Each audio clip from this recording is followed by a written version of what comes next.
यमुना नदी के किनारे स्थित एक छोटे से गांव गोकुल में जीवन अपनी सादगी में लहलहा रहा था। यह वही गांव था जहां बाल श्री कृष्ण अपनी लीला और चमत्कारों से सभी का मन मोहते थे। उनके खेल खिलवाड़ के साथ उनकी बुद्धिमानी और गहरी शिक्षा लोगों को विस्मित कर देती थी। एक दिन गांव के लोग इंद्र देवता की पूजा की तैयारी में व्यस्त थे। गांव के बड़े बुजुर्ग इस बात को लेकर चिंतित थे कि अगर उन्होंने इंद्र को पर्याप्त भोग नहीं चढ़ाया तो कहीं इंद्र क्रोधित होकर गांव पर सूखा न ला दे। इसी बीच बाल श्री कृष्ण ने मासूमियत से पूछा, हम इंद्र को क्यों पूजते हैं? क्या बारिश केवल पूजा करने से होती है? यह धरती, पहाड़ और नदियां ही तो हमें जीवन देती हैं। हमें उनका आदर करना चाहिए जो हमें सीधा पोषण और सुरक्षा देते हैं। गांव वाले असमंजस में थे, लेकिन श्री कृष्ण ने मुस्कुराते हुए कहा, हम इंद्र की पूजा करने की बजाय गोवर्धन पर्वत का सम्मान करें, जो हमारी गायों के लिए चारा देता है और हमें छाया प्रदान करता है। उनकी सरल परंतु सच्ची बातों से गांव वालों का मन बदल गया। उन्होंने गोवर्धन पर्वत के पास एक भव्य भोज का आयोजन किया और उसकी पूजा शुरू की। श्री कृष्ण ने अपनी बांसुरी बजाई और ग्रामीणों के साथ नृत्य करते हुए पर्व मनाया।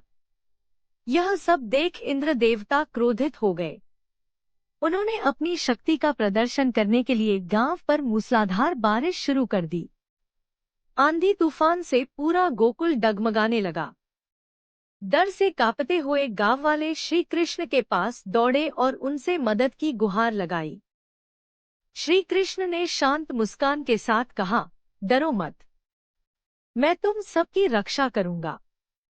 यह कहते हुए उन्होंने अपनी छोटी अंगुली से विशाल गोवर्धन पर्वत को उठा लिया और कहा, आओ, इसके नीचे शरण लो।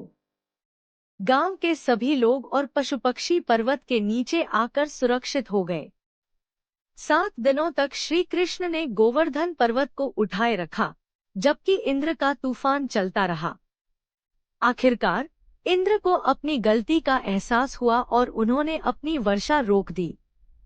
इंद्र ने श्री कृष्ण के दिव्य स्वरूप को पहचाना और उनकी विनम्रता से क्षमा मांगी। जब बारिश थम गई तो श्री कृष्ण ने गोवर्धन पर्वत को वापस उसकी जगह पर रख दिया।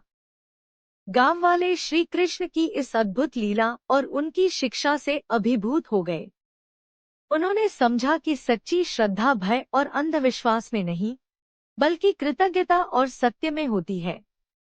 उस दिन से गोकुल के लोग श्री कृष्ण को केवल एक नटखट ग्वाला नहीं, बल्कि दिव्य प्रेम और बुद्धिमत्ता का प्रतीक मानने लगे। उनकी शिक्षा, जैसे उनकी बांसुरी की मधुर धुन, सदा के लिए उनके दिलों में बस गई।